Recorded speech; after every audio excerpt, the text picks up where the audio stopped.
हे गण्या मला म्हणताय लेका त्या पत्रकार संघाच्या कार्यक्रमाला कशाला चाललायस म्हणला, तिकडे वाघ आलाय, तू त्या पत्रकार त्या कार्यक्रमाला गेलास तर वाघ फाडून खाईल तुला.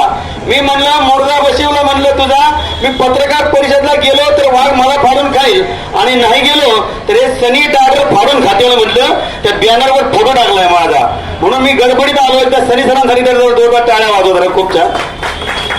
यंग यंग आमचे आहेत एकदम, असेच पाहिजे, जरा थोडं बुलंद आवाज असं तगडा पाहिजे. त्यामुळे आमचे सनी सरांनी मला या ठिकाणी आमंत्रित केलं, त्याबद्दल मी त्यांचा आभार मानतो. हे आमच्या गावात नाही एक शाळा आहे, आमची शाळा तापसाला साहेब लोक येणार होते. हे गण्या आमचं बसलं होतं. मास्तर म्हणले गण्या लेका तुला का इंग्लिश येत नाही?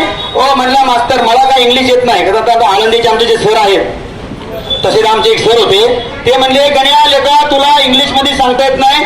ओ म्हणला मास्तर हे गण्याला आमच्याला काही इंग्लिश मध्ये येत नाही, मराठीत शिकवा म्हणला. आमचे मास्तर आम्हाला शिकवत होते. ए म्हणजे ऍपल, बी म्हणजे बेबी. गण्या म्हणला मुर्दा बशिवला म्हणला, इथं मराठी नीट आहे ना, आणि मास्तर आम्हाला इंग्लिश शिकवायला लागलाय म्हणला. मास्तर मराठीत शिकवा. तेव्हा आमच्या मास्तरने मराठीत शिकवलं. ए म्हणजे अण्णाप्पाची बायको आणि बी म्हणजे बबण्याची बायको. गण्या म्हणला आत्ता कळलं म्हणला. ते यम म्हणजे मंग्याच्या बायकोपर्यंत आलं आणि हे मधनच आमचं गण्या घरी पळून गेलं होतं. दुसऱ्या दिवशी आल्यावर जेव्हा शाळा तपसाला साहेब लोक आले, त्यांनी खडू घेतला आणि फळ्यावर काढलं डब्ल्यू आणि गण्याला म्हणले गण्या उठ आणि वाच काय लिहिलंय.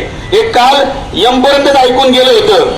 गण्या उठला आणि म्हणलं आवा म्हणला मास्तर ही यम मंगेची बायको आहे पण उलटी का बसली आहे. म्हणजे हे जिकडे जाईल तिकडे बोंबाबोंब करतंय. हे आमच्या शाळेची तपासणी करायला जेव्हा साहेब लोक आले होते, अनिल साहेब, तेव्हा 4 चाकाची गाडी घेऊन आले होते आणि आमच्या मास्तरनी गण्याला पाठवलं होतं गण्या जा साहेबांनी चहा घेऊन ये म्हणून. ही 12 वाजता गेले. साहेब म्हणते जातो, मास्तर म्हणते चहा पिऊन जावा. साहेब म्हणते जातो, मास्तर म्हणते चहा पिऊन जावा. ही गण्या 5 वाजता आले आणि म्हणतोय साहेब अहो ती 4 चाकाची गाडी तुमची आहे काय बाहेर लावलेली? हा का रे काय झालं? अहो गावातली पोरं 3 चाकाची हवा सोडलेत. मास्तर म्हणला मुर्दा बशिवला त्या पोरांचा. साहेब म्हणले ते मरू द्या म्हणले, त्या गण्याला स्टेजवर बोलवा त्याचा सत्कार करा म्हणला. त्या पोरांना त्यांनी आणून पाडलंय म्हणला.